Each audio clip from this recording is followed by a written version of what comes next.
Bom,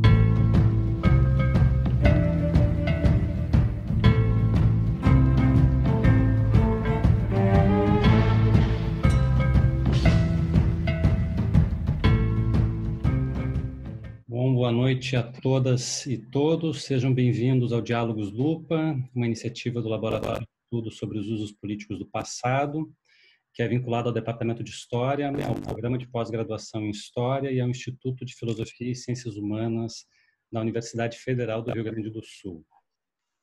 Quando começamos a colocar em prática essa iniciativa, que vem sendo transmitida semanalmente desde o início de abril, a pandemia de coronavírus já atingia praticamente todo o planeta. Os números foram sempre dobrando de uma semana para outra. No primeiro episódio, haviam sido diagnosticados 500 mil casos confirmados. Na semana seguinte, este número pulou para 1 milhão e hoje a cifra está na casa de 2 milhões e 100 mil. As mortes pularam da primeira semana para esta de 44 mil para 140 mil mortos.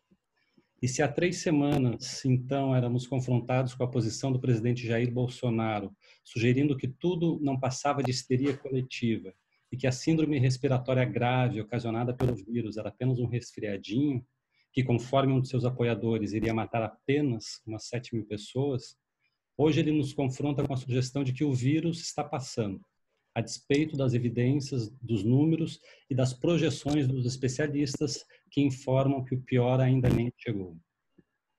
Sem dúvida alguma, um dos traços indeléveis do bolsonarismo é a negação da realidade. Mas não se trata apenas de uma dificuldade de encarar os fatos, mas sim de um intento consciente de distorcê-los. É de conhecimento geral, no Brasil e fora dele, o fato de que as eleições de 2018, que garantiram o posto de chefe do Poder Executivo a Bolsonaro, foram marcadas por um intenso processo de disseminação de mentiras, que o jargão midiático há alguns anos apelidou de fake news, num contexto que ficou conhecido como da pós-verdade. Não contente em negar a realidade presente, o bolsonarismo opera também todo um maquinário de negação do passado, seja pelas mentiras ditas pelo presidente, seja pelas inverdades disseminadas pelos seus apoiadores, seja ainda por toda uma estrutura empresarial que vende conteúdos históricos pela internet, falsificando o passado, distorcendo documentos, negando os fatos. Não há dúvidas de que este processo todo deixará sequelas bastante nocivas em nossa sociedade, como temos visto atualmente nos discursos anti-ciência, que comprometem a eficácia do combate à pandemia. Não obstante tudo isso, o mote que é repetido ad nauseam por Jair Bolsonaro é um trecho bíblico retirado do Evangelho segundo São João, em que Jesus teria se dirigido aos judeus que o seguiam, dizendo: se permanecerdes na minha palavra, sereis verdadeiramente meus discípulos e conhecereis a verdade, e a verdade vos libertará. Ou seja, a mentira bolsonarista se assenta em um uso calculado e político da religião, num processo em que, ao invés de sermos libertados pela verdade, somos constantemente libertados da verdade. Apelo religioso e negacionismo científico, portanto, são facetas que conformam o rosto bolsonarista. Cientes de que religião e ciência, enquanto duas formas de nos relacionarmos com o desconhecido, não são necessariamente instâncias opostas entre si, de que maneira podemos pensar o seu funcionamento no pandemônio bolsonarista? Para nos ajudar a pensar essa difícil, mas necessária questão, convidamos a historiadora Sônia Menezes, professora da Universidade Regional do Cariri, e o historiador Sérgio da Mata, professor da Universidade Federal de Ouro Preto. Ambos escreveram textos que fazem parte da importante coletânea recentemente lançada pela editora Mil Fontes, intitulada Do Fake ao Fato, Desatualizando Bolsonaro, organizada pela Bruna Klein, pelo Matheus Pereira e pelo Valdeir Araújo. Então, eu gostaria de agradecer imensamente a participação de vocês aqui nos nossos Diálogos Lupa, Sônia, Sérgio, e já vou iniciar nossa conversa a partir do seu texto publicado na coletânea, Sônia, que tem por título Bolsonarismo, um problema de verdade para a história. E o título faz um jogo, me parece bastante interessante, um jogo de palavras, mostrando tanto esse distanciamento mantido pelo bolsonarismo em relação à verdade histórica, quanto a importância de tratarmos este como um problema de verdade. Ou seja, não se trata de algo que deve ser encarado apenas como um erro de interpretação ou como mais uma bobagem menor no âmbito do conjunto das mentiras bolsonaristas. Então, para a gente começar esse diálogo, essa conversa, te pediria para você esboçar mais ou menos as linhas gerais do teu argumento naquele texto, para quem, porventura, não teve a oportunidade ainda de ler e de conhecer o livro, que desde logo já recomendo. E que você pudesse também nos falar um pouco quais são os contornos principais deste problema que você localiza da verdade no bolsonarismo. E, mais uma vez, te agradeço muito pela tua disponibilidade e gentileza de participar da nossa atividade. Boa noite, Fernando, Sérgio. É um grande prazer estar aqui, né, nesse bate-papo com vocês. Estou um pouco nervosa, já participei de muitas mesas, mas é a primeira vez que eu participo de uma live. Então, vamos experimentar esse novo formato, né, de diálogo. E aí que é muito interessante, né, pensar esse processo de divulgação histórica, de reflexão para dos nossos espaços que são muito comuns e às vezes até confortáveis, né? Então vamos experimentar um pouco dessa coisa pública. A discussão que eu apresento naquele livro, né, nessa proposição, né, que foi muito provocativa, de Mariano, Valdei, Matheus e Bruna, de pensar um pouco como o bolsonarismo trouxe para um plano muito evidente, muito fortemente, o problema do negacionismo como prática política, como prática social, como prática cultural na contemporaneidade, né? Se a gente for pensar o próprio problema do negacionismo, ele não é algo recente, a negação da ciência não é algo recente. Nós temos vários episódios na história que nos comprovam, que nos demonstram que poderes, governantes, né, pessoas realizaram essa espécie que a gente pode chamar de abuso, né, de enfrentamento dos conceitos científicos, sobretudo quando esses conceitos eles vão de encontro às suas políticas genocidas, né, às suas práticas violentas. Então, especialmente a história, ela sempre foi vítima, vamos dizer assim, né, pensando um pouco esse conceito de abuso da história, do Anton de Witt, ela sempre foi vítima dessas tentativas do poder, né, de desqualificação dos seus argumentos. Então, a grande questão, que se a gente for pensar o próprio negacionismo, como ele tem se colocado agora, é principalmente a mudança de parâmetro que essa manifestação ela se realiza hoje. Então, quando a gente pensa nas primeiras manifestações negacionistas, né, formalmente, que a gente pode dizer, quando o conceito emerge enquanto um conceito de reflexão intelectual e política, né, situado ali na negação do Holocausto, né, nas primeiras manifestações dos anos 50 e 60, a gente tem uma negação da ciência muito vinculada a essa dimensão política de grupos políticos de extrema direita, mas também de extrema esquerda, que objetivavam colocar em questão toda aquela série de conhecimentos já consolidados sobre o que tinha havido ali nos campos de concentração. Esse problema ele se coloca principalmente na instauração da dúvida sobre tudo aquilo que tinha sido produzido desde então, né? Então, no coração dessa prática negacionista está essa ação de estabelecimento de dúvidas sobre o que tinha sido já produzido. Bom, e existe até uma certa confusão, não entre os historiadores hoje, mas vamos pensar assim no espaço público, que é a relação entre o conceito de revisão e negação. Né? Durante muito tempo, esses grupos de direita quiseram se colocar não como negadores do conhecimento, mas como revisores, não é? Então, vem aí essa primeira falácia, é apresentar um tipo de prática, um tipo de conhecimento, ou um tipo de informação que é negacionista, como se aquilo fosse, na verdade, revisão da história. Quando, de fato, o que eles pretendiam realizar era, sim, a negação de todo um conjunto de evidências e de pressupostos que tinham sido já largamente estudados e largamente comprovados. O que a gente assiste agora, né, nesse momento que a gente está vivendo, é uma explosão do próprio conceito de negação e da prática negacionista. E essa explosão, ela se assiste, ou ela emerge para esse primeiro plano, sobretudo porque ela misturada com a profusão de informações falsas, né, no cotidiano. Essas informações, das quais, por exemplo, o atual presidente da República é uma das principais divulgadoras dessas informações falsas, elas atingem indiscretamente não apenas pressupostos científicos do próprio campo da história, mas pressupostos científicos de vários campos do conhecimento e da própria informação conforme nós a conhecíamos até aqui. Então, o que a gente tem é um projeto, um grande projeto de qualificação, pelo menos assim no meu entendimento, e de tentativa de quebra de autoridade, quebra de representatividade desses vários lugares que historicamente produziam conhecimento e informação. Os efeitos disso têm sido desastrosos, né?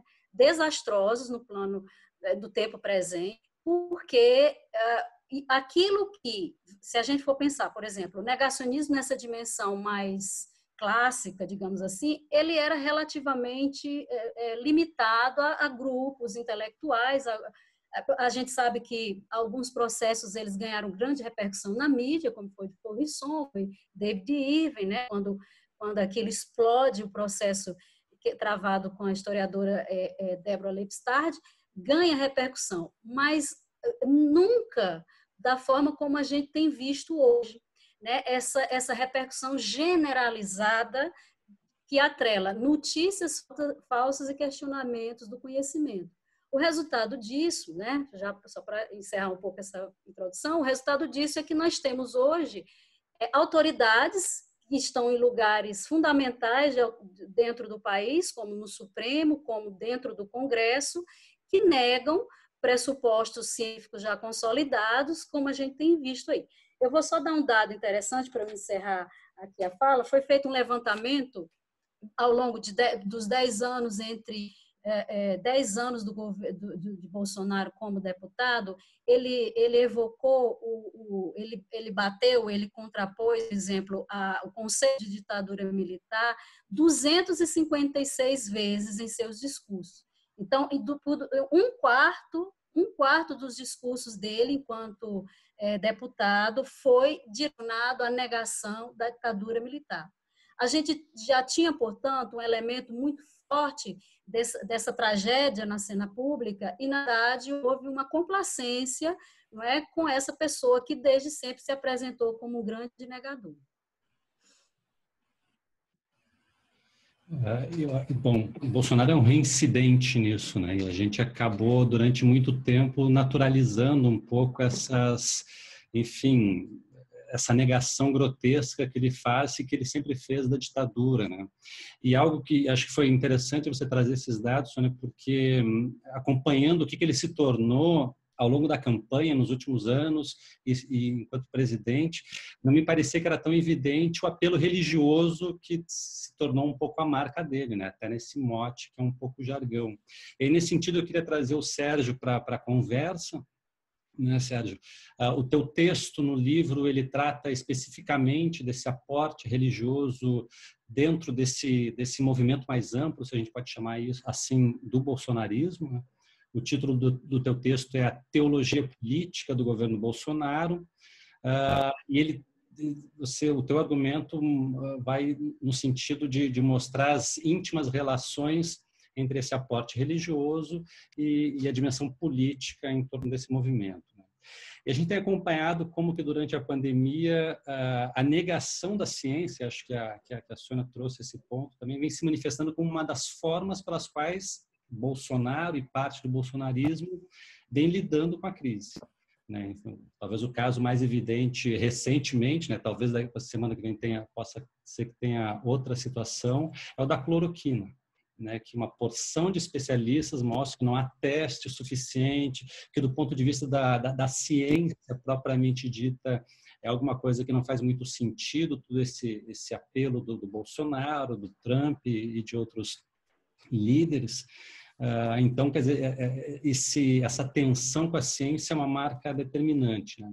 Mas acho que uma outra faceta do bolsonarismo é a afirmação religiosa, né? Então, recentemente ele participou de uma live, não me recordo se era uma live, mas era uma espécie de entrevista num canal de televisão com vários líderes religiosos. Houve aquela proposta de fazer um jejum coletivo para combater o vírus, né? Então, você também poderia esboçar um pouco as linhas gerais do teu argumento no texto e também comentar se você acha plausível essa relação entre, de um lado, a negação da ciência e a afirmação da fé, se você pode falar nesse sentido, no caso do Bolsonaro, são coisas ligadas, como é que você vê isso?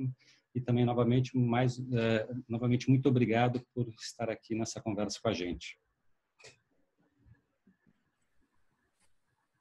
Oi, Fernando, eu agradeço ao convite que vocês me fizeram, eu fiquei muito honrado.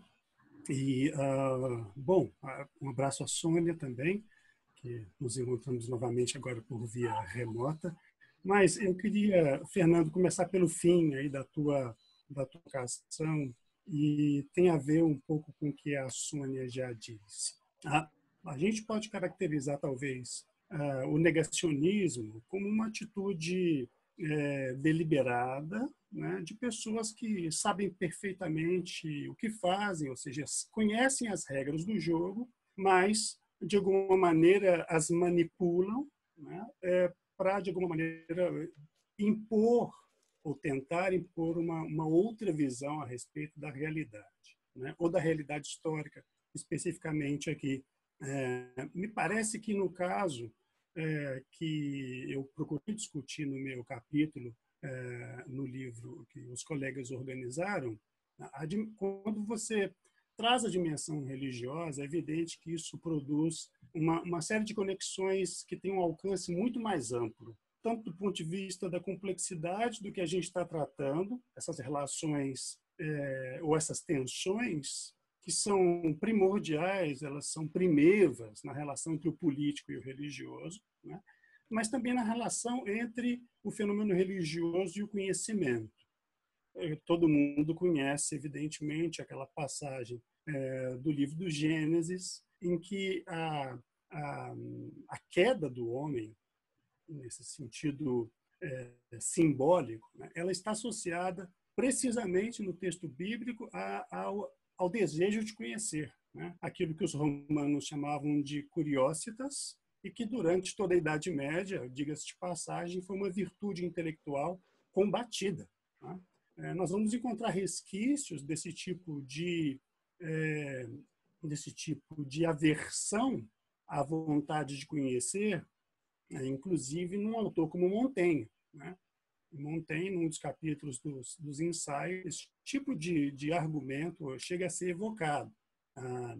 Mas, concretamente, quando, em toda aquela linguagem alegórica do Gênesis, né, a serpente seduz, né, Eva, no sentido de que, se ela comesse do fruto da árvore do conhecimento, a divindade, Javé, não queria aquilo porque vós seríeis como deuses. Então, olha como é que o próprio texto do Gênesis ele já articula, ou ele já conecta, né, conhecimento com algo que não pertence à esfera do mundo, né? Não deve ser permitido ao homem, né, ao ser humano, ao homem e à mulher, que aspirem a conhecer, né? E Montaigne isso vai ser expresso como um defeito, né, que seria a prepotência do ser humano. O ser humano insiste em conhecer.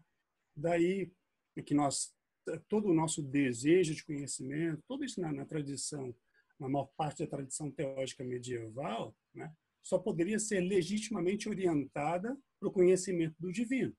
Então, veja, essa tensão, né, entre conhecimento e religião, ou, no sentido mais amplo, o fenômeno religioso, nos mitos, não é diferente, né?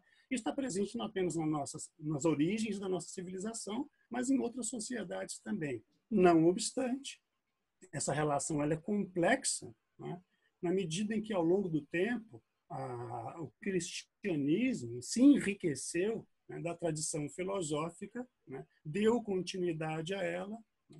O conhecimento teológico não teria sido desenvolvido sem um recurso à tradição filosófica grega, quer dizer, nesse sentido, o mitos sempre se utilizou e se fez valer do logos, né? Então, é nessa tensão que a gente está vendo um pouco escancarada no dia de hoje.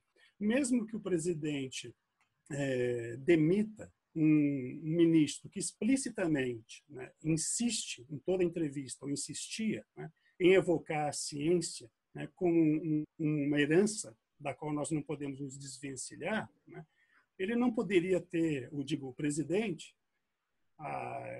ele não poderia chegar ao ponto de nomear uma pessoa sem qualquer ligação com a área médica, né, para poder ocupar esse posto. Enfim, então essa é uma dimensão. A gente vive essa tensão desde sempre, né, entre fenômeno religioso e conhecimento no limite à própria ciência. A outra coisa que você me pergunta, né, é como é que o bolsonarismo conseguiu estabelecer uma aliança com determinados grupos religiosos, né? Então, é um arco relativamente amplo no campo evangélico, que não abrange todo o campo evangélico, mas que se estabelece de uma maneira como nós nunca vimos antes nesse país. Muito embora, e aí também é preciso estabelecer colocar isso num plano diacrônico, a presença dos evangélicos na política brasileira é tudo menos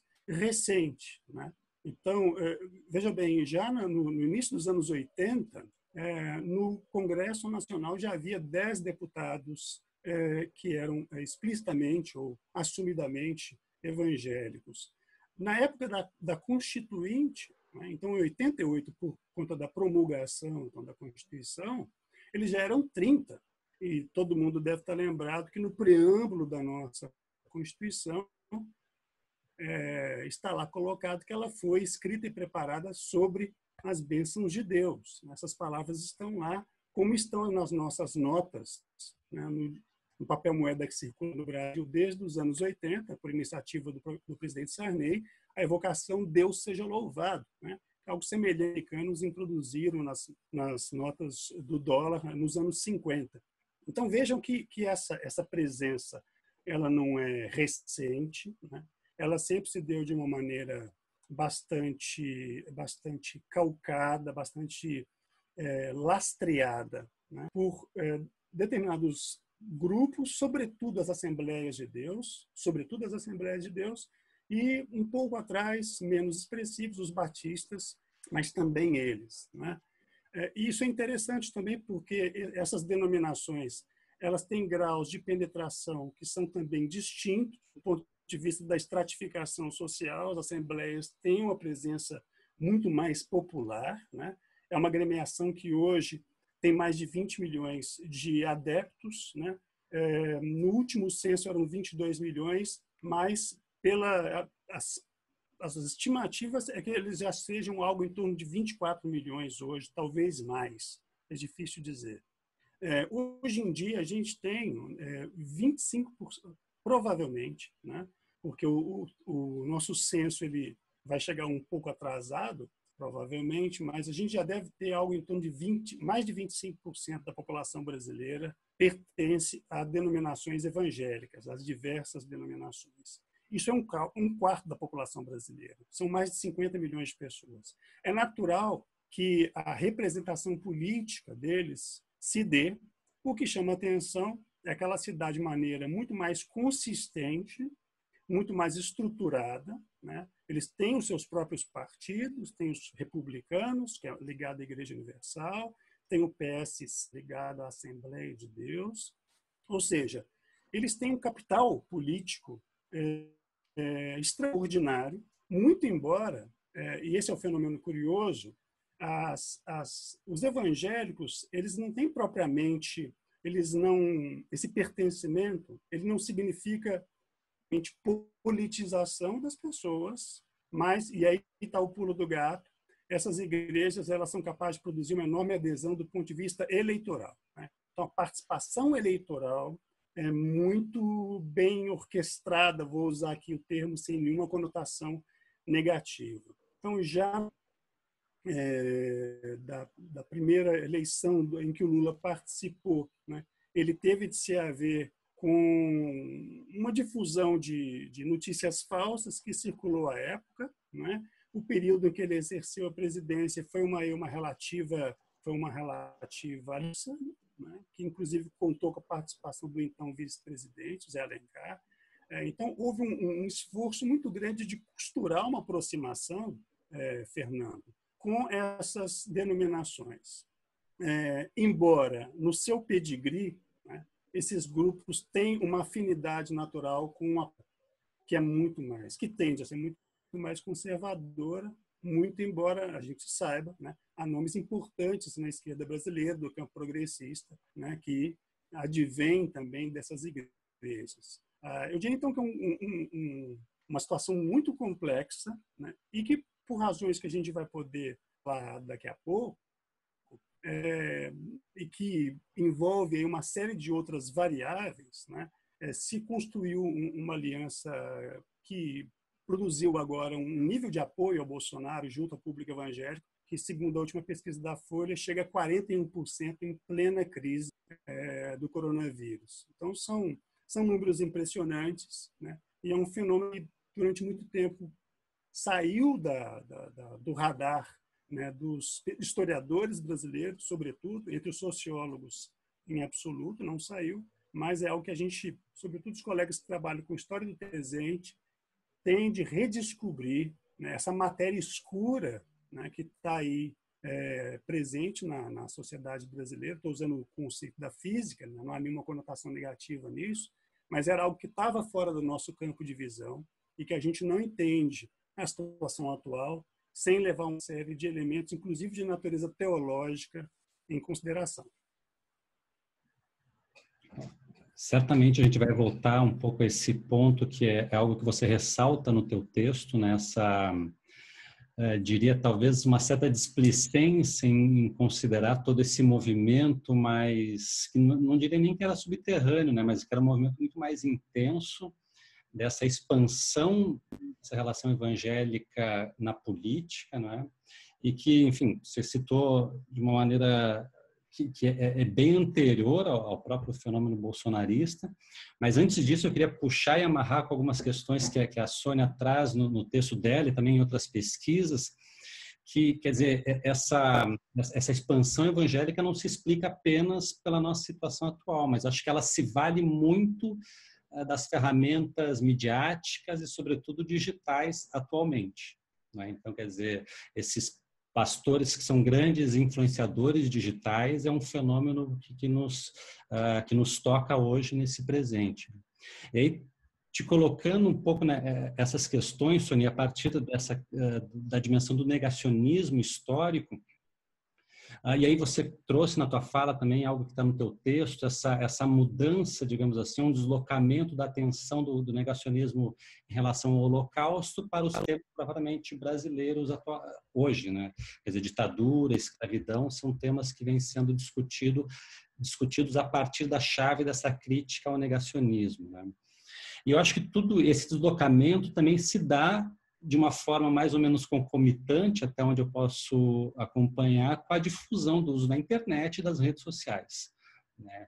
Ou seja, em que medida você acha que esse ambiente digital, cujas formas de atuação de indivíduos e cujos protocolos de autenticação das informações são tão distintos daqueles com os quais nós estamos acostumados dentro de uma perspectiva historiográfica, acadêmica, disciplinar, até que ponto isso contribui de fato, não é? Ou seja, em que medida algo que já virou um pouco um costume, que é quase que comparar a opinião que é fundada em grupos de WhatsApp com argumentação fundamentada com anos de pesquisa e debate entre especialistas, né? Então, por um lado é isso, e também se eu não for abusar muito agora no tempo desse comentário, eu tenho a impressão que, além das redes sociais, e algo que toca um pouco nas tuas pesquisas, é certa modalidade jornalística, sobretudo essa de caráter mais declaratório, né? Fulano diz, abre aspas e coloca lá uma bobagem como se fosse a coisa mais natural do mundo, né? E que acaba, inclusive, definindo formulações erradas, mentirosas, como polêmicas, né? Então, você já estudou os jornais, essas relações dos jornais, inclusive acompanhando comentários. Como é que você vê isso? E se você tem a impressão de que não apenas as redes sociais, que se tornaram mais ou menos uma terra de ninguém nesse campo da opinião, mas se o jornalismo também não tem uma certa responsabilidade na naturalização, não diria do negacionismo, mas dessa dúvida ou da deslegitimação de certos protocolos de produção do conhecimento, né? Ou seja, qual que é o papel também, se fala muito de fazer um meia-culpa, uma autocrítica para alguns campos, mas o jornalismo talvez seja um campo que mereça isso, né? Ou parte do jornalismo, né? Exatamente, Fernando. É muito interessante, eu concordo totalmente que a emergência das redes digitais sociais, sociodigitais, né, como a gente chama, teve um papel fundamental no aumento e na profusão e na recepção desses conceitos negacionistas e dessas várias práticas negacionistas. Eu estava só com os dados aqui, por exemplo, durante a campanha de 2018, né, da campanha para presidente de 2018, foi feita uma pesquisa sobre os eleitores, em que os eleitores de Jair Bolsonaro, se eles acreditavam ou não nas notícias falsas que eles recebiam. 76% achava que existiam sim fake news e que elas eram prejudiciais. Tudo bem. Só que desse montante, a gente tem aí 98% desses eleitores, né, do Bolsonaro naquele momento, eles tinham sido atingidos por essas fake news, essas notícias. E aí o que é mais interessante, 90%, 89, alguma coisinha, 89,7% desses eleitores acreditavam nas notícias que recebiam mesmo assim. Então, isso aí a gente tem um fenômeno que, de certa forma, notícia falsa sempre existiu, né? Se a gente for pensar desde o século XIX, a difusão do século XVIII, a profusão de notícias, de boatos, não é uma coisa, não é uma novidade na história da humanidade, né?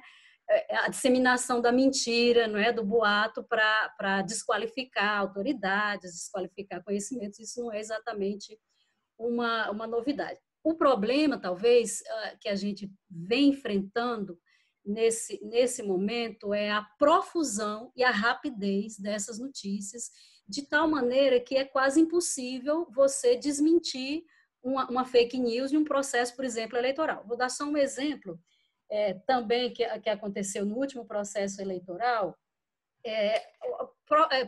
Circulou muito duas notícias que interferiram muito na visão dos eleitores naquele momento sobre a primeira delas era que logo depois do primeiro turno se tinha havido ou não fraude nas urnas eletrônicas, né? 76% dos eleitores de Bolsonaro acreditaram que sim, que tinha havido fraude nas urnas eletrônicas. E uma que foi bastante polêmica e que ficou muito conhecida é o famoso kit gay, né? Naquele momento, segundo as pesquisas, 85% dos internautas, né, que partilhavam dessas notícias, mas principalmente usuários de WhatsApp, né, foram atingidos por essa notícia, né, essa informação falsa. E 80% deles disseram acreditar, dos eleitores do Jair Bolsonaro, disseram acreditar nessa notícia. Então, a gente tem aí um fenômeno que é novo, digamos assim, no que diz respeito ao compartilhamento dessa informação.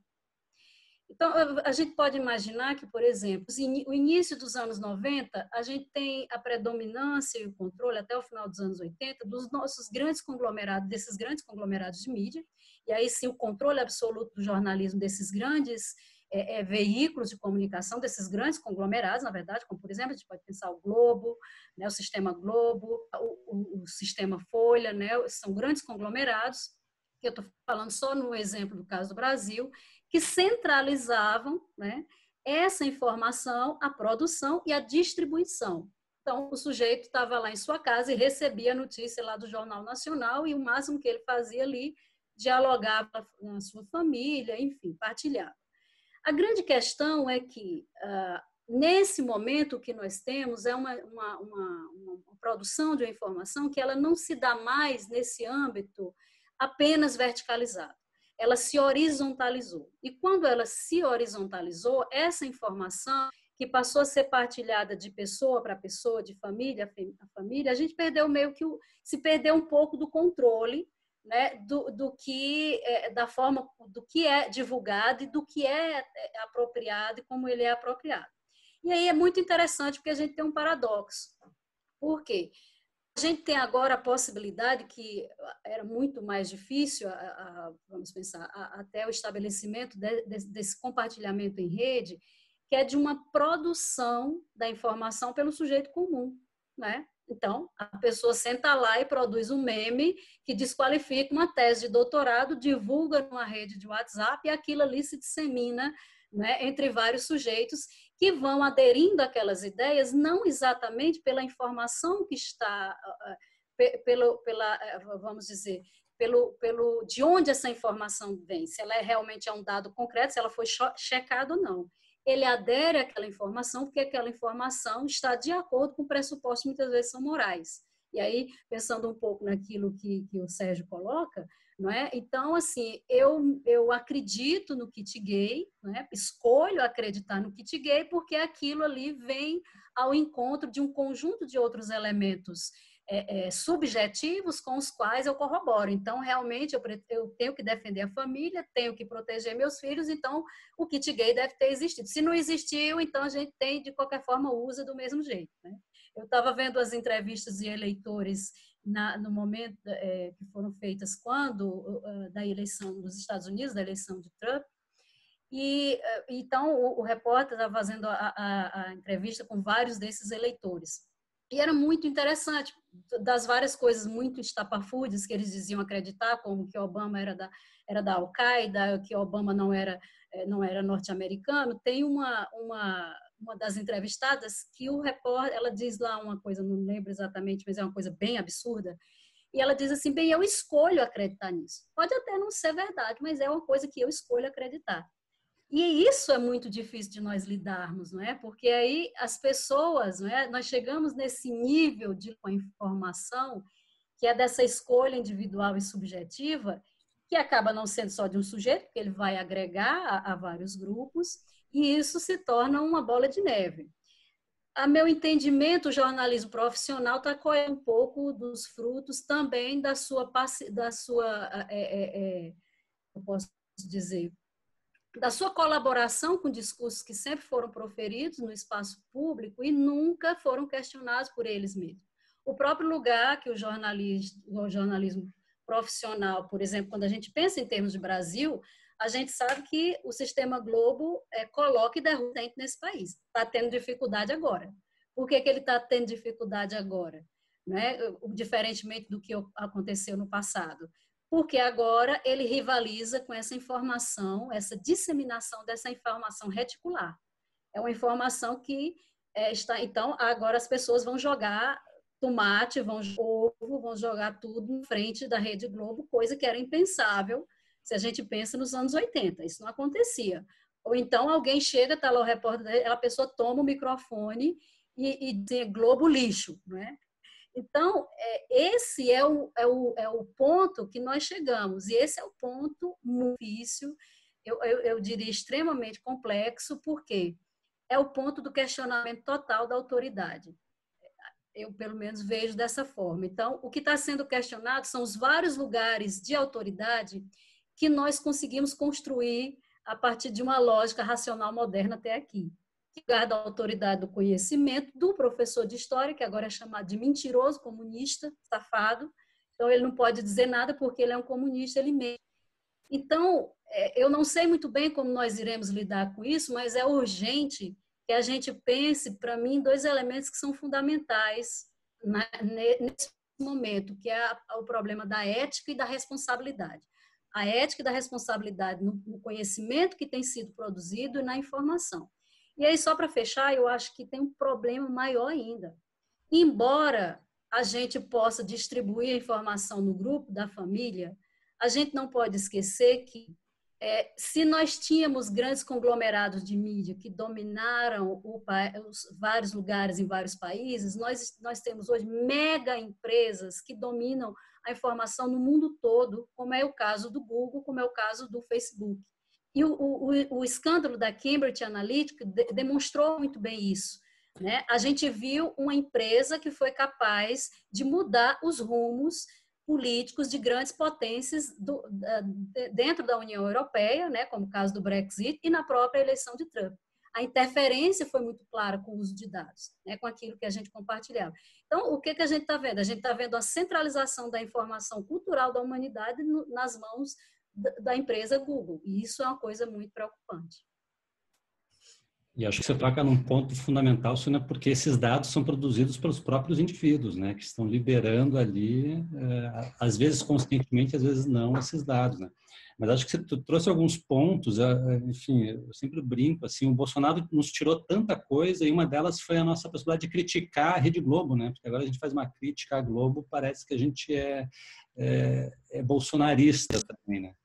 E acho que você também mencionou essa ideia de que eu escolhi acreditar numa mentira, né? Esses dias eu recebi um e-mail de alguém que leu um texto meu, que foi divulgado num jornal aqui do Sul, em que eu criticava aquela empresa Brasil Paralelo, e o argumento da pessoa é que se a esquerda sempre mentiu, por que a direita não pode mentir agora? Né? Então, quer dizer, é isso, é um negócio que eu posso escolher estar no lado da mentira e esse é a minha liberdade, né? Mas eu queria também puxar essa discussão, Sérgio, sobre as redes sociais, sobre o mundo digital. Não sei até que ponto as tuas análises sobre o fenômeno religioso incidem um pouco por aí, mas o que você acha? Você acha que de fato, tem uma importância considerável, né? Eu acho que, evidentemente, não depende disso, né? Eu acho que, no limite, quem faz trabalho de base hoje no Brasil são igrejas, sobretudo evangélicas, que estão ali naquele cotidiano do chão mesmo, né? Ou seja, não depende tanto do fenômeno digital, mas acho que o fenômeno digital, me parece, tem uma importância nesse sentido, né? E aí, amarrando também para a gente, para não perder o fio da meada do final da tua fala, que você, enfim, pensando um pouco, não é o teu termo, mas muito entre aspas aqui, de responsabilidades, e sem querer também colocar o dedo, apontar o dedo para nada ou para ninguém, mas no teu texto e teu argumento na tua fala vai um pouco nesse sentido, né? Como que durante muito tempo se desatentou para esse fenômeno da religião, né? Enquanto que ele estava num processo intenso de espraiamento na nossa sociedade. Hoje a gente está colhendo os frutos disso, né? Eu volto a esse ponto porque o teu texto, ele lá no final, ele traz uma frase que é lapidar, né? Que você diz lá: Deus é um assunto demasiado importante para ser deixado a cargo somente daqueles que nele creem. Né? Então, eu te perguntaria, talvez um pouco provocativamente, as ciências humanas no Brasil, pelo menos, falharam com Deus também, de alguma forma?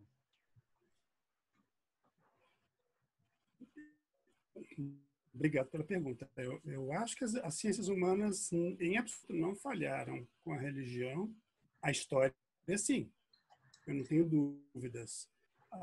Esse alheamento dos historiadores em relação ao fenômeno religioso, uma designação mais ampla, né? A gente não está falando aqui só de cristianismo ou só de igrejas, mas esse alinhamento ele começa a se constituir, no meu entendimento, né, sobretudo aí depois que aquela onda da chamada história das mentalidades perdeu força, né? Então, nos anos 80, se teve uma sucessão de livros importantes, sobretudo de especialistas em história do Brasil colônia, né? Então, são todos conhecidos: Mário Del Priore, Ronaldo Weinfels, Caio Boschi, Laura de Melo Souza, todos escreveram grandes livros sobre a história da religião no Brasil ou das religiões. É algo que os sociólogos começaram a fazer antes e, devo dizer, melhor do que nós. por alguma razão, e seria algo a se estudar, todos esses autores abandonam, ou quase todos eles abandonam essa temática, e não se faz aí uma nova geração de estudiosos do fenômeno religioso nos nossos departamentos de história. A disciplina História das Religiões inexiste, então a gente tem, quando muitos cursos sobretudo em pós-graduação de Ciências da Religião, e fora desse ambiente nosso historiográfico, há uma quantidade enorme de pesquisa sendo feita, né? Sobretudo no Brasil pelos antropólogos e pelos sociólogos, já há bastante tempo. Mas, então, eu acho que a gente tem de fazer esse meia-culpa, no sentido de que a gente só vai entender também essa configuração religiosa contemporânea à medida que a gente entender melhor esse processo ao longo do tempo, né? Esse estudo propriamente histórico de como é que o campo religioso se constituiu aí nos últimos 60 anos, é algo que os sociólogos em geral não se preocupam em fazer. Eles têm uma perspectiva que é sempre cientista por natureza, é um campo que se abre. Eu vou voltar um dado aqui. Imaginem, em 1982 nós tínhamos 10 deputados evangélicos. Hoje, a Frente Evangélica tem 195 evangélicos, 195 deputados. Ou seja, a gente tem uma representação no Congresso hoje que é de 38% na Câmara dos Deputados pertencem a essa frente evangélica, né, para uma população que hoje provavelmente está na faixa de 25% de evangélicos no Brasil. Esse é o primeiro ponto. O segundo, eu queria fazer uma pequena com o que vocês estavam colocando a partir do comentário da própria Sônia. Há uma frase atribuída a Tertuliano, né, no século II, que ela é esplendorosa para a gente entender. E aí se trata disso também, né? A gente tem que fazer um esforço para penetrar ou para se familiarizar com o universo mental. A frase de Tertuliano é a seguinte: credo quia absurdum. Né? Eu creio porque é absurdo. Então, a lógica, se nós pensarmos na lógica das fake news, né, não é um fenômeno somente brasileiro, nós sabemos disso. Isso foi usado maciçamente, como a Sônia mostrou, nas eleições norte-americanas que levaram Trump ao poder, em outras sociedades também. Mas o que distingue o pensamento religioso é que o pensamento religioso ele é regido pela essa. Muito embora ele queira constituir, né, os seus símbolos e as suas práticas num nível da atemporalidade, né? O que caracteriza o sujeito religioso é que ele tem pressa, ele precisa de explicações rápidas, né? E que elas sejam o mais definitivas possíveis. O pensamento religioso ele não suporta a espera. Toda essa estratégia que a gente vê usada pelo atual presidente está muito ancorada nesse tipo de mentalidade, né? Que se ele próprio não representa, né, não abraça, ele entende muito bem. Talvez entenda melhor, né, do que os seus adversários. Ou seja, respostas rápidas, por mais absurdas que sejam, satisfazem essa mentalidade arraigada no grosso da nossa população e, sobretudo, entre pessoas que têm um menor nível de escolaridade, justamente porque estão um pouco afeitas, né, com essa outra estratégia de pensar a realidade que tem a ver com o conhecimento sistemático, com a ciência, que é regida por uma lógica da comprovação, da evidência, do teste, portanto, da demora. Tudo que significa reflexividade significa duração, né? Esse tipo de pensamento sistemático que nós aqui queremos representar, ele responde pouco a esse tipo de demanda, né, que vem do homo religiosus, se a gente quiser assim. Um outro aspecto importante, né, é que nós como historiadores, temos de abandonar de uma vez por todas o mito da secularização, né? Em grande medida, a religião deixou de estar no nosso radar e ser levada em consideração, inclusive, enquanto algo que pauta a política. Isso não é de hoje, né? Se a gente pensar na própria Igreja Católica, nos anos 60, 70, nas comunidades eclesiais de base, quer dizer, o envolvimento da religião com a política no Brasil não tem nada de novo, né? Esteve muito próximo do campo progressista ou de esquerda durante um bom tempo, mas, por alguma razão, os historiadores deixaram de prestar atenção a isso, porque eles, por sua vez, são vítimas de um outro mito, o mito da secularização, ou seja, né, de que o mundo caminha inelutavelmente para o declínio das religiões.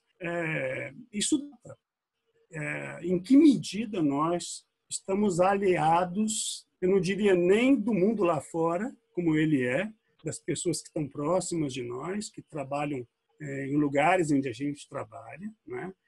Mas denotam quão pouco nós acompanhamos as investigações feitas nos últimos... Quer dizer, o paradigma da secularização morreu, ele é o último resquício que nos chegou das antigas filosofias da história, né? É um pensamento teleológico, ele é linear, né? Ou seja, grandes autores de Nietzsche, Marx, a próprio Weber, Freud, todos eles acreditavam nesse declínio da religião como algo inexorável, não poderia haver modernidade havendo religião. Ora, o próprio caso norte-americano demonstra desde sempre, né, que uma sociedade moderna pode ser simultaneamente profundamente religiosa. Então, não há aqui nenhum tipo de incongruência diante do que a gente está vendo, né?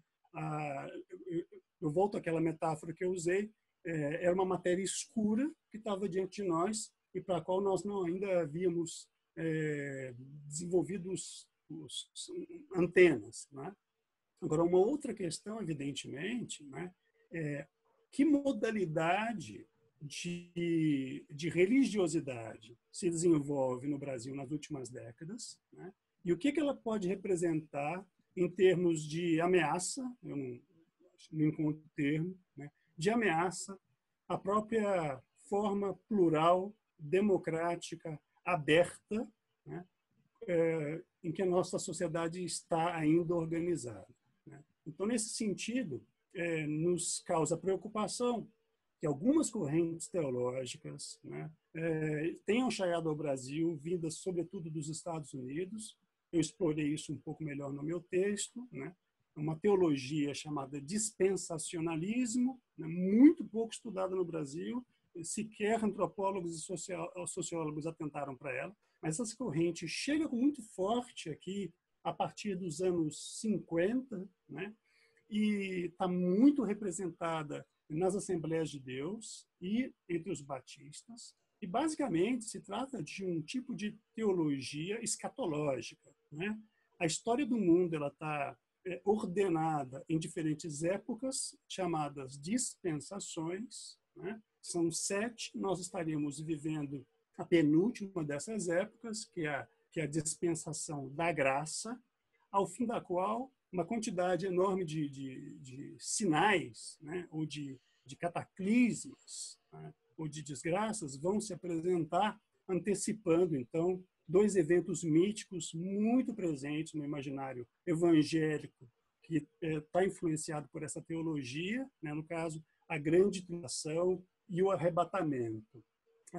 Nesse momento, né, Jesus retorna e todos aqueles que são bons, todos aqueles que seguiram, né, as suas palavras, vão ser salvos, evidentemente, né? E aí haverá um período em que a Terra será, ou o mundo vai viver uma quantidade enorme de sofrimentos, né? E antecipando essa época do milênio, que, enfim, que vai ser a época do reino, o advento do reino. Isso parece, para muitos ouvidos, algo um pouco estranho, né? Mas está muito presente e cada vez mais presente no imaginário evangélico. O aspecto da teologia, desde que ela se desenvolveu, sobretudo a partir do século XIX nos Estados Unidos, no século XIX, ela passa a pautar a política externa norte-americana, na medida em que, para essa teologia, Israel significa uma antecipação do reino. É a consubstância na terra da Cidade de Deus. Né? Então, a gente vê que há uma teologia da história, né? E, ao mesmo tempo, atrelada a ela, né? Um tipo essa expressão eu usei um pouco fazendo uma brinca com a expressão do Max Weber, né? Na Ética Protestante e Espírito do Capitalismo. Ele fala, para se referir aos puritanos ingleses, com a expressão hebraísmo em inglês, né? A gente está tendo cada vez mais no Brasil presente um hebraísmo brasileiro, um Brazilian Hebraism. E o que significa isso na prática? Bem, né, Fernando, em termos geopolíticos, toda essa ênfase numa aliança incondicional com Israel. Isso significa, nos termos dessa aliança, absoluto desconhecimento da realidade do povo palestino e das demandas do povo palestino por um Estado independente.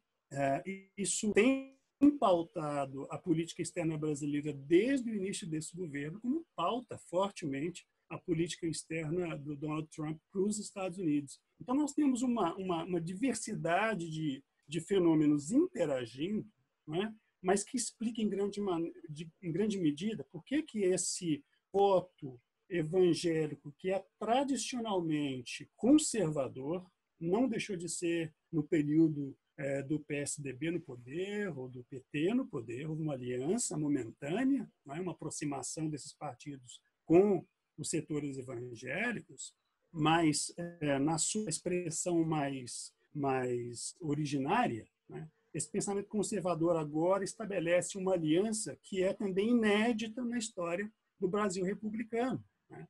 Que é essa aliança entre militares e igrejas cristãs, né?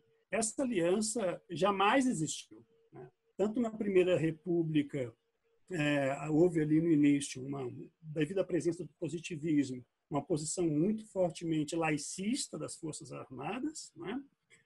A gente vai ter um novo período de tensão no período militar, em que você tinha basicamente uma tensão entre teologia da libertação de um lado e doutrina de segurança nacional do outro, né? E pela primeira vez você tem essa articulação, né? Essa articulação entre militares, ou pelo menos uma parte representativa das Forças Armadas, e setores evangélicos é um novo na nossa história republicana, né? Tentar apontar caminhos ou desenvolvimentos possíveis não é algo muito simples, mas eu diria para você que essa aliança, em grande medida, que tem dado ao presidente, até o momento, em que pese todas as crises que ele próprio consegue produzir, alguma estabilidade. Eu acho que você trouxe várias questões, Sérgio, mas eu vou aproveitar um gancho que você colocou, estabelecendo esses elos mais globais e apontando o fato de que o fenômeno da fake news é um fenômeno global, mais vasto, e eu queria puxar algumas questões que chegaram das pessoas que estão nos assistindo. Vou tentar amarrar duas delas aqui, colocar para vocês. A primeira delas diz respeito um pouco a esse ambiente mais amplo, né? Foi feita pela Adriana Bravin, queria agradecer a audiência dela. E ela diz o seguinte, né? Como é que vocês relacionam esse movimento de negacionismo e bolsonarismo ao contexto do mundo na pós-verdade, uma vez que vemos movimentos semelhantes em outros lugares? E ela pergunta, há uma historicidade na pós-verdade? Ou seja, isso é algo que nos caracteriza a nós. E o João Ecostegui Filho, ele traz uma pergunta, enfim, mais ou menos pensando o nosso lugar no globo e a imagem que está sendo forjada em relação ao Brasil, mas sobretudo em relação ao nosso presidente fora daqui. Ele perguntou logo no começo da nossa conversa, e tive a oportunidade de trazer só agora, ele diz o seguinte, que a complacência, ou ele pergunta, né, a complacência com o Bolsonaro não teria a ver com a irrelevância que ele representava até então, né? Então, quer dizer, agora ele se torna um chefe de Estado e, de uma certa maneira, ele também é um pária, quase um pária no mundo mais globalizado, digamos assim, mas essa irrelevância que ele tinha até então e a capacidade de estrago que ele tem agora torna um pouco mais relevante, né? Mas só para não comprometer a pergunta do João, ele estava se colocando isso naquele momento. Sônia, se você quiser começar. Tá bem. sobre essa relação do bolsonarismo, né, e pós-verdade, né? Só repete só o começo da questão, Fernando, por favor. Eu acho que A Adriana, qual ela a faz relação do essa pergunta, bolsonarismo? e ela está perguntando se não há uma historicidade, deixa eu abrir aqui, uma historicidade na pós-verdade, né? Ou seja, ela está sugerindo que esse fenômeno é um pouco mais amplo,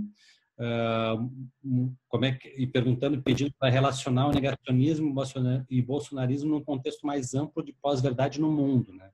Ressaltando que isso, como o Sérgio mencionou, é algo que transcende o nosso contexto particular, né?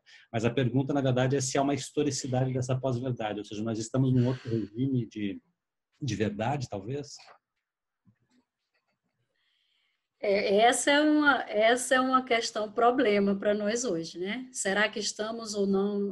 Será que a gente conseguiu romper com toda essa perspectiva desses pressupostos de verdades modernos e depois de todo aquele questionamento pós-estruturalista, né? Tudo aquilo que a gente assistiu? Esse é o grande problema.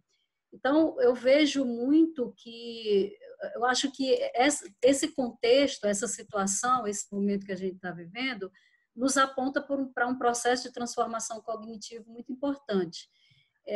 E um processo que, contraditoriamente, esse processo de transformação, conforme ele vem se apresentando, ele reedita elementos conservadores que acabam sustentando esse desejo de verdade, ou essas prerrogativas de verdade que nos situam muito antes da própria época moderna. Se a gente for pensar, acho que o Sérgio, foi você mesmo, Fernando, que leu aí, conhecereis a verdade vos libertar. Então, nós passamos décadas para desconstruir uma ideia de verdade pautada nesses princípios, né, dessa verdade objetiva, né, essa verdade a ser encontrada em algum lugar, não é? Então, a gente passou muito tempo pensando sobre os vários regimes de verdade, as construções discursivas desses.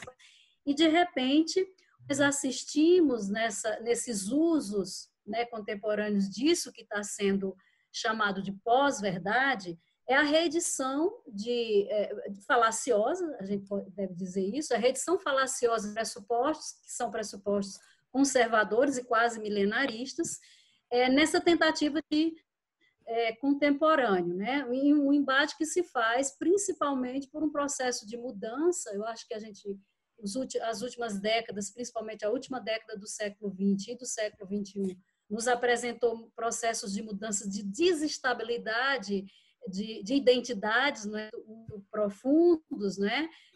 E ao mesmo tempo a emergência de novos padrões, de novas padrões identitários, a gente pode chamar assim. E, de alguma maneira, nós estamos assistindo processos de reação conservadora no mundo todo, né? E é claro que isso não é uma coisa só no Brasil. E o que a gente tem percebido também é que esse discurso que evoca a verdade justamente para ser o seu oposto, né? Porque quando você vê nessas provocações ou nessas produções, por exemplo, do Brasil Paralelo, como você chama, ou mesmo nessas produções, como você bem analisa, Fernando, ou mesmo nessas produções mais recentes dessa historiografia midiática negacionista, é sempre o pressuposto. Nós vamos apresentar a verdade, né? É a reedição desse conceito conservador de verdade, nós vamos mostrar a verdade, porque até então ela tinha sido ocultada por interesses ideológicos, né? Aí vem ao primeiro plano novamente essa discussão sobre isso é ideologia, isso aqui não, a ideologia é aquilo que está sempre no outro, né? Você traz novamente essa discussão que a gente já imaginava ter sido superada, né? Mas que hoje ganhou uma nova conotação justamente por essas várias e complexas redes de relações que a gente tem assistido.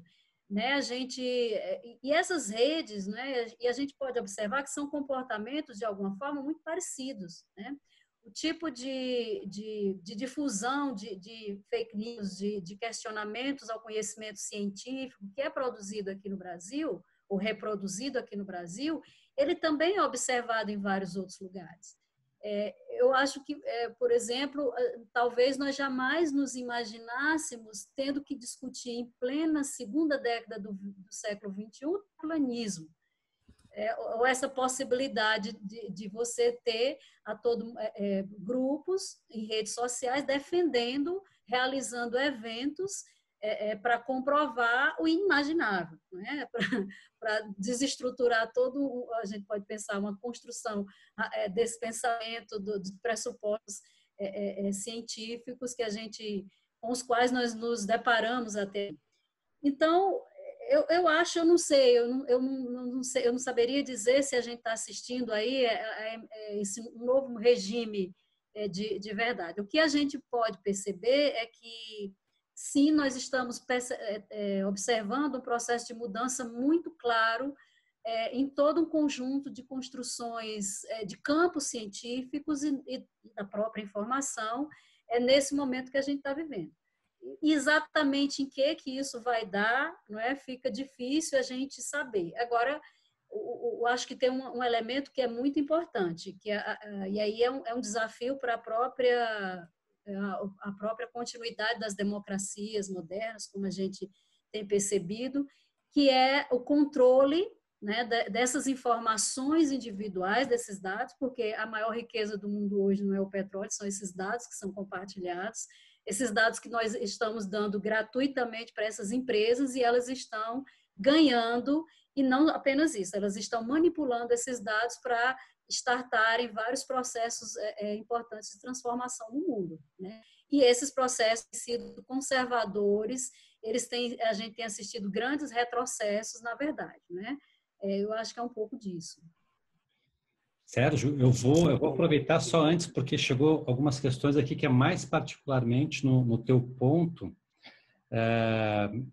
Uma pergunta do Daniel de Araújo, como romper com esse mito da secularização e reaproximar a história das igrejas cristãs não bolsonaristas?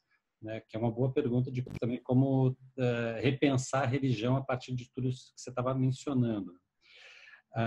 Deixa eu só ver aqui, vou colocar todas que elas mais ou menos orbitam em torno do teu texto, da tua fala. Deixa eu só me achar aqui. A Railane Marques, ela pergunta, além de ser uma questão de política, o bolsonarismo pode ser entendido como uma teologia?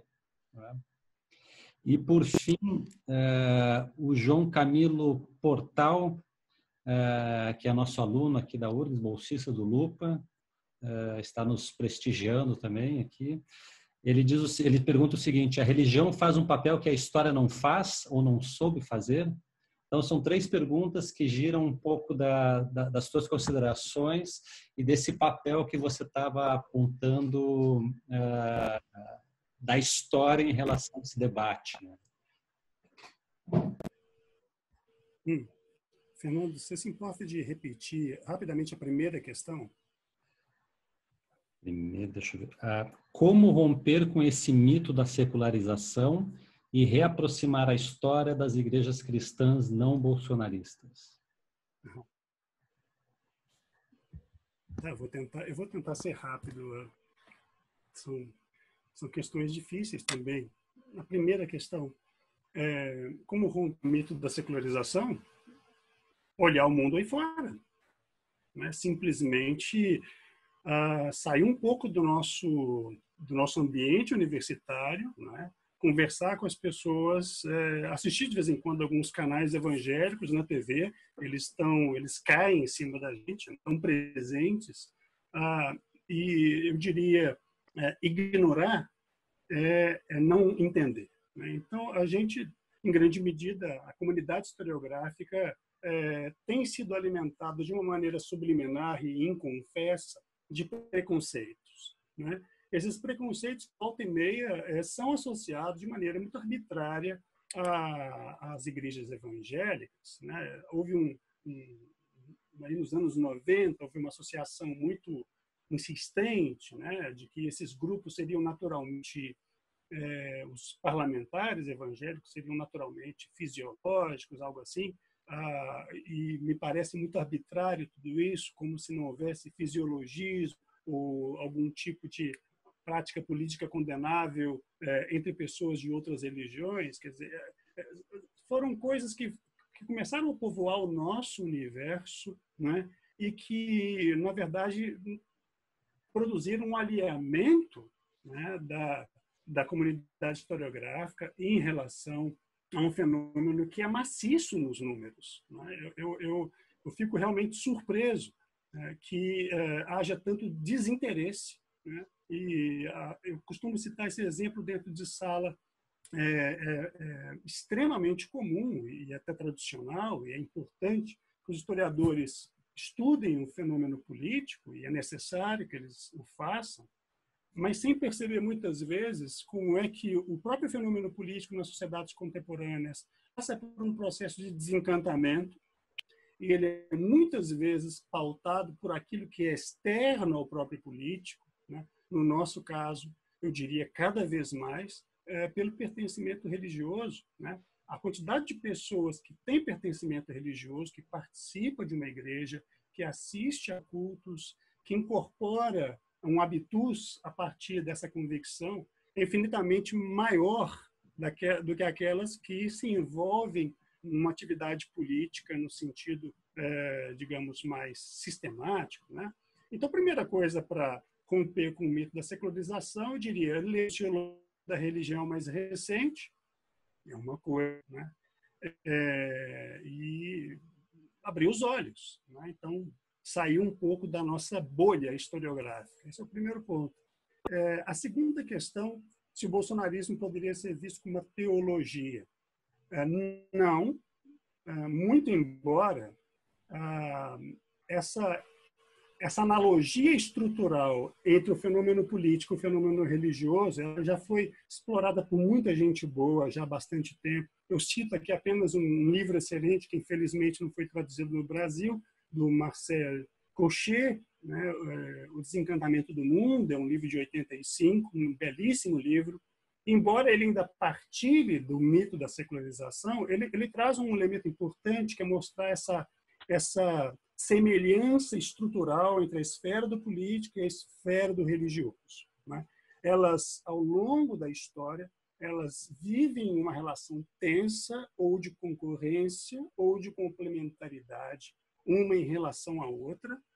Então, nesse sentido, o surgimento das chamadas religiões políticas, né, já foram estudados por muitas pessoas. O conceito surgiu aí nos anos 30, 40.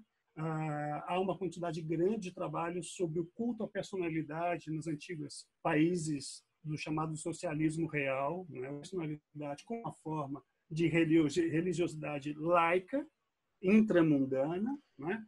É um erro imaginar que a religião necessariamente se relaciona apenas a fenômenos transcendentes. Desde há muito tempo, pelo menos desde o início do século XX, a religião se orienta cada vez mais para a transcendência.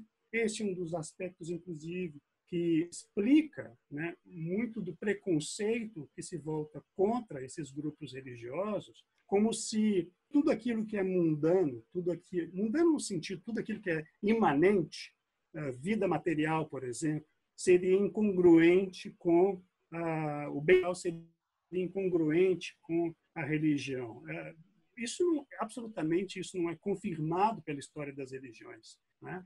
Então, há estudos importantes mostrando como essa inversão desse foco da transcendência cada vez mais se orienta para a imanência.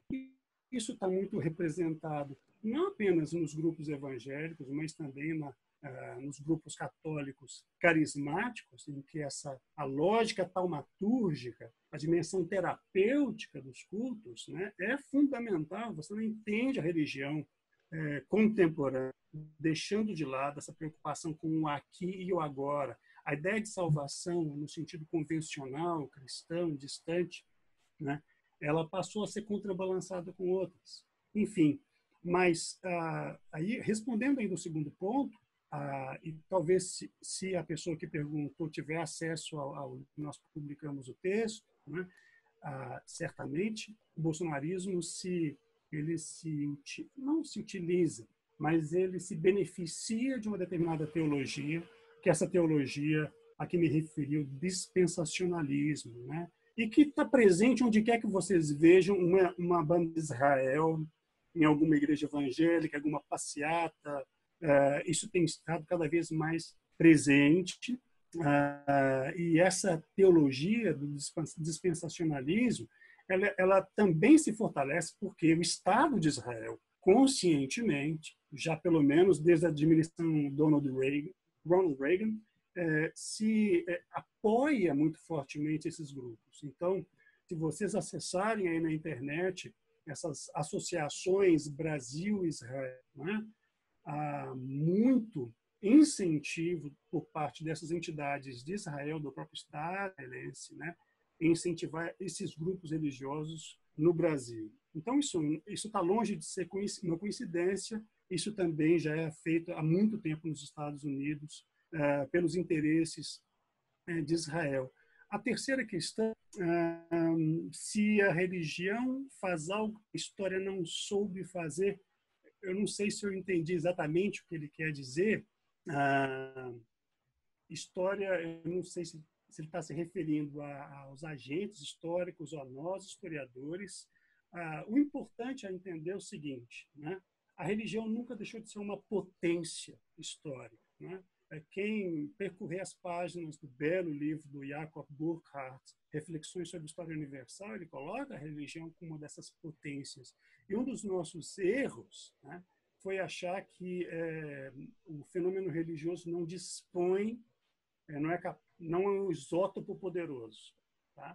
E uma vez utilizado ou manipulado, eventualmente acontecem manipulações conscientes, ele produz efeitos históricos muito concretos, né? E apenas para dar um último elemento aqui, também é significativo que esse hebraísmo brasileiro, né, esse fenômeno mais recente, né, ele está muito focado no Antigo Testamento. Isso é importante também, né? Enquanto que o Deus do Novo Testamento é um Deus do amor absoluto, do amor acósmico, como dizia Dostoiévski, o Deus do Antigo Testamento é um Deus raivoso, ciumento, guerreiro, né? Ele é um Deus sem meias palavras. E esse elemento é importante para entender a dimensão política, né, que os grupos adquiriram no Brasil nos últimos tempos, e como é que essa retórica se aproxima, essa retórica guerreira, agressiva, do Velho Testamento, sobretudo nos livros proféticos, em Isaías é muito forte, né? Se aproxima da retórica militarista, agressiva, pouco sensível, absolutamente insensível aos direitos humanos do bolsonarismo, né? Apenas para citar uma frase de um grande filósofo e teólogo judeu, Jacob Taubes, ele escreve no trabalho dele: o judaísmo é teologia política. Essa é a sua.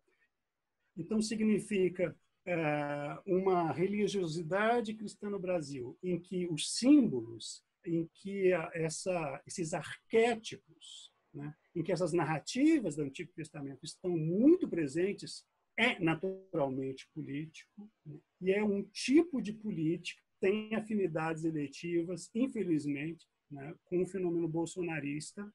Como é que isso vai se desenvolver no futuro próximo? Aí já é outra coisa. Bom, pessoal, Sônia, Sérgio, a gente está chegando, enfim, para variar, nós passamos do limite que a gente tinha combinado. Tá? Tinha várias questões, teve uma participação bem importante de um público que está nos assistindo, a quem eu gostaria de agradecer enormemente. Eu tinha vários outros pontos que eu tinha preparado para a gente conversar, o tema da história pública, enfim, que é um tema de atuação da Sônia. Acho que é algo que você traz no teu texto também, Sérgio, que a gente acabou nem passando por isso, o olavismo, né? Você faz uma contraposição ali entre essa perspectiva religiosa e o que é o olavismo dentro do bolsonarismo. Mas, infelizmente, a gente vai ter que deixar isso, ou felizmente, né, já fica com uma marcação para algum encontro próximo, que eu espero que seja pessoalmente, né, passar essa pandemia e o pandemônio bolsonarista. A gente sempre está terminando essas nossas conversas quase como uma espécie de terapia de grupo, assim, né, aproveitando esse momento em que a gente pode conversar e ver, mesmo que virtualmente, amigos, pessoas que são importantes nas nossas leituras, na nossa vida intelectual.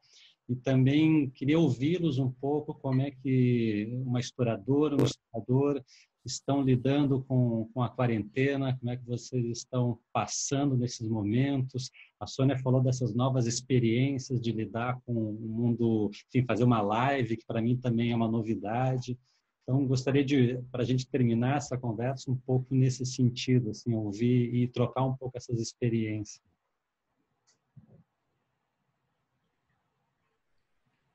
Bom, é muito interessante. Eu devo dizer que as 2 primeiras semanas eu fiquei meio paralisada, né? Assim, tentando entender, porque de repente a sensação é de que a gente foi arrastado de um determinado lugar, né, que nós estávamos, e aí nós nos deparamos em outro que é muito novo, né, que quebrou toda uma rotina, uma vida, não é, um modo de viver que a gente tem, não é? E de repente a gente foi retirado daquilo ali. E aí, as outras 2 semanas, as 2 semanas mais recentes, eu tentei fazer um exercício de historiador saindo de tudo isso, né?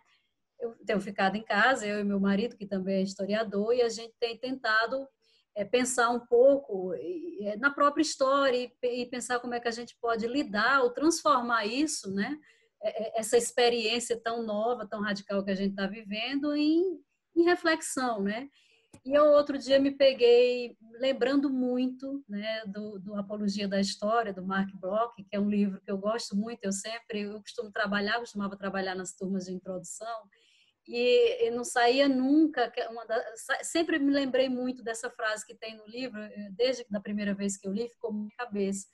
Mais ou menos ele se pergunta, né, ele está lá preso e está escrevendo aquilo ali, né, o último exercício da vida, né, da existência, ele dedica a pensar a história, e ele se pergunta, pensando a história, se ele teria realmente entendido o que é uma vitória ou o que é uma derrota na história, se ele mesmo não tivesse vivido, né?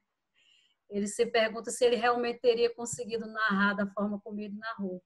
Então, acho que é um pouco isso, né? A gente está vivendo a radicalidade da experiência histórica, né? Assim, por isso que a gente tem tanta dificuldade de entender e de se colocar e de saber. Outro dia eu estava escrevendo, tendo que terminar um artigo, e eu me perguntei, será que isso aqui tem sentido que eu estou fazendo, ou a partir daqui isso não vai mais funcionar, não é?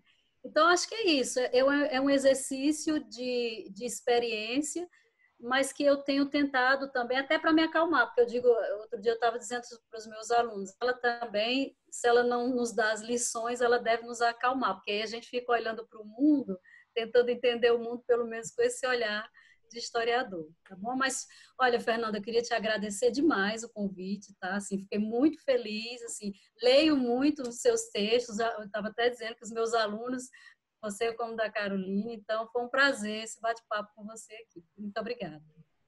Bom. Sérgio. Bom, eu não vou destoar da Sônia, e acho que dos outros colegas que passaram aqui pelos encontros do Lupa, eu vou confirmar essa sensação geral de que nos primeiros dias em que a gente ficou recluso, seja pela próprio fenômeno da reclusão, seja pelo noticiário, que parece... Desde 2013 a gente não tem descanso, né? Eu acho isso...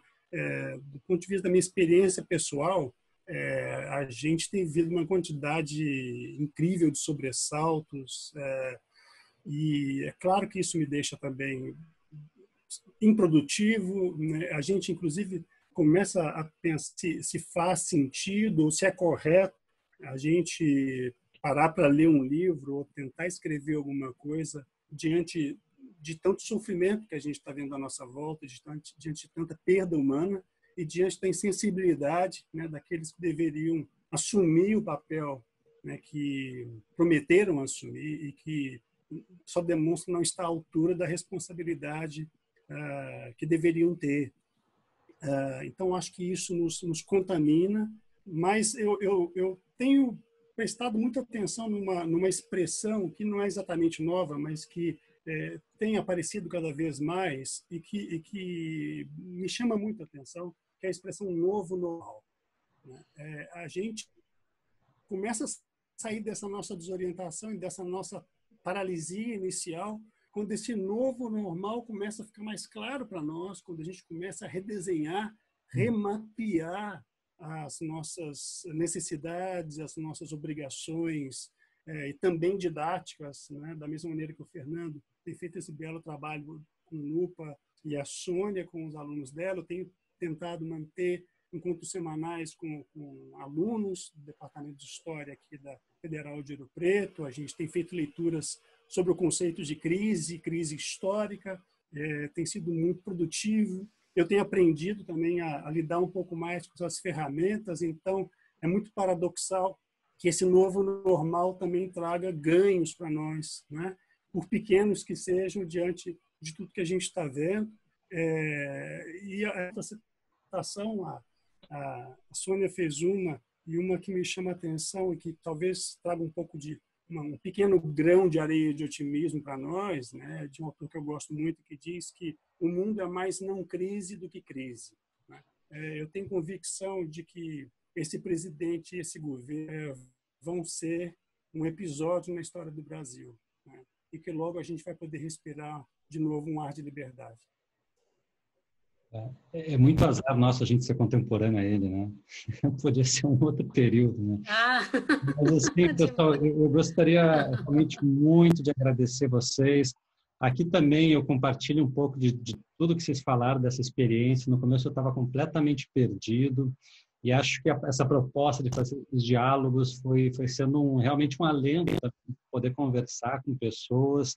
Sônia, também essa relação é recíproca. Leio muito teus textos, discutimos teu texto num seminário que eu dei sobre o Brasil Paralelo, ainda um tempo atrás, num projeto, uma atividade de extensão. O Sérgio, que é um amigo querido de quando, enfim, trabalhava na UFOP. Então, é sempre muito bom. E durante esse cotidiano que a gente tenta manter uma certa sanidade durante a pandemia, durante a quarentena, um dos momentos que me confortam muito é esse preparativo desses diálogos, assim, porque eu fico assim super ansioso no começo, fico nervoso também igual, e é sempre bom ouvir, conversar e trocar essas ideias, essas experiências. Então, em meu nome, em nome do Lupa, eu agradeço muitíssimo a generosidade, a disponibilidade de vocês. Eu queria pedir para o pessoal que está nos assistindo para que, além de lavarem bem as mãos, para que eles curtam a página do Lupa no Facebook, para que nos acompanhem. Dizer que esse diálogo, daqui a 1 ou 2 dias, vai estar disponível na íntegra, com toda a produçãozinha lá no nosso canal no YouTube, também quem puder nos acompanhar por lá. E dizer que, enquanto a pandemia continua, enquanto a quarentena permanece, nós vamos manter esses diálogos.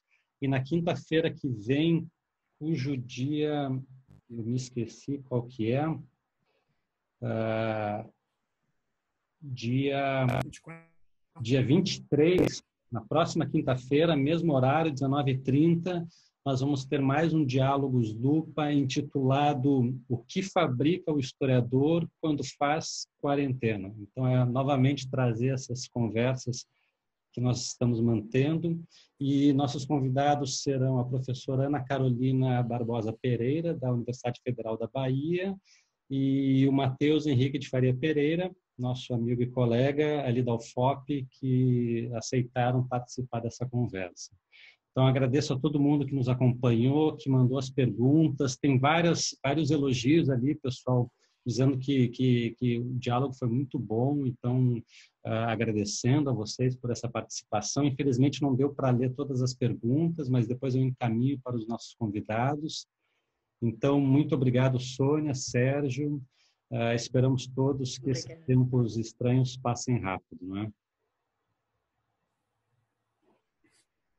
Um grande abraço e um beijo para vocês. Eu vou encerrar nossa transmissão aqui pelo Facebook, tá? Um abraço. Obrigado. Obrigada.